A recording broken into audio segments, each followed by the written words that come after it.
గొప్ప పరిపాలన అందిస్తాడనే నమ్మకంతో వారికి మ్యాండేట్ ఇచ్చారు, గెలిపించారు, ముఖ్యమంత్రిని చేశారు.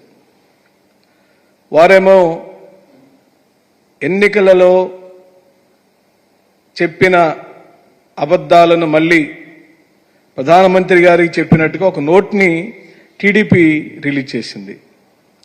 ముఖ్యమంత్రి గారి కార్యాలయం నుంచి ఒక ప్రెస్ నోట్ రిలీజ్ చేశారు. దానిలో గత ప్రభుత్వం అలా చేయలేకపోయింది, గత ప్రభుత్వం ఇలా ఫెయిల్ అయిపోయింది, గత ప్రభుత్వం ఇలా అడ్మినిస్ట్రేషన్ బాగా చేయలేకపోయింది, గత ప్రభుత్వం దీన్ని విస్మరించింది, గత ప్రభుత్వం అని మళ్ళీ పాడిందే పాట పాసిపళ్ళ దాసుడు అన్నట్టుగా ఓ ఉన్నతమైన పదవిలో ఉన్న